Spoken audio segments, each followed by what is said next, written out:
জুমার দিন আসরের পর যে দুরুদ পড়লে ৮০ বছরের গুনাহ মাফ হয় তা কি সহিহ হাদিস দ্বারা প্রমাণিত? ভাইরা আমার, একটি দুরুদের কথা বিভিন্ন বর্ণনায় পাওয়া যায়। আল্লাহুম্মা সাল্লি আলা মুহাম্মাদিন নবিয়িল উম্মি ওয়া আলিহি ওয়া সাল্লিম তাসলিমা। এই দুরুদ পাঠ করলে জুমার দিন আসরের পরে পাঠ করলে ৮০ বার পাঠ করলে ৮০ বছরের গুনাহ মাফ, ৮০ বছরের ইবাদত লেখার কথা বিভিন্ন বর্ণনায় পাওয়া যায়। কিন্তু এই বর্ণনাগুলোকে মুহাদ্দিসিন ইকরাম দুর্বল বলেছেন। এগুলা বিশুদ্ধতার মানদণ্ডে উত্তীর্ণ। অনেক মুহাদ্দিসিন লেখে অনেক দুর্বল বলেছেন, অত্যন্ত দুর্বল বলেছেন। কথা কি বুঝাতে পারছি? বাকি এমনি জুমার দিন দুরূদ শরীফ পাঠ করা, এটা তো বিভিন্ন বিশুদ্ধ হাদিস দ্বারা প্রমাণিত। এবং দুরূদ পাঠের শ্রেষ্ঠ দিনই হলো জুমার দিন। আর জুমার দিন আসর পরের সময়টা দোয়া কবুলের সময়। এই সময়টা কিসের সময়? দোয়া কবুলের সময়। এই সময়টাতে দোয়া করতে হয়। সেই সাথে দুরূদ তো অবশ্যই গোটা জুমার দিনে এবং জুমার রাতে পাঠতে হবে, নবী করিম পাঠ করতে হবে। নবী সাল্লাল্লাহু আলাইহি সাল্লাম বলেছেন, আকসিরু আলাইয়া মিনাস সালাতি মিন ইয়াউমিল জুমআতি ওয়া লাইলাতিল জুমআ। জুমার রাতে অর্থাৎ বৃহস্পতিবার দিবাগত রাতে এবং জুমার দিনে তোমরা আমার প্রতি বেশি বেশি করে দুরূদ পাঠ করো।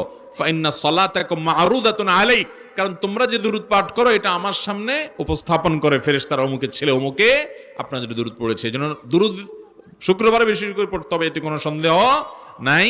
তবে এই হাদিসটি সহিহ বা বিশুদ্ধ সনদে প্রমাণিত না, বরং এটা সনদ সম্পর্কে মুহাদ্দিসদের অনেকেরই মন্তব্য আছে এটা অত্যন্ত দুর্বল সূত্রে বর্ণিত। মৃত ব্যক্তিকে যে জায়গায় গোসল করানো হয় সেই জায়গায় কি 7 দিন বাতি দেওয়ার নিয়ম আছে? না ভাই, এটা কুসংস্কার। এটা কি কুসংস্কার? মৃত ব্যক্তিকে যে জায়গায় গোসল দেওয়া হয় সে জায়গায় মোমবাতি বা এরকম চেরাগ, হারিকেন এগুলো জ্বালায় রাখা, ছোটবেলা আমরা দেখছি। এগুলো এখন আস্তে আস্তে উঠে যাচ্ছে আলহামদুলিল্লাহ। এখনো অনেক এলাকাতে আছে। মানুষ মারা গেলে তার গোসল দেওয়ার জায়গায় কোনো বাতি টাত্তি দেওয়ার দরকার নাই। ওখানে বাতি দিলে কার লাভ হবে? কোনো মানুষের লাভ হবে?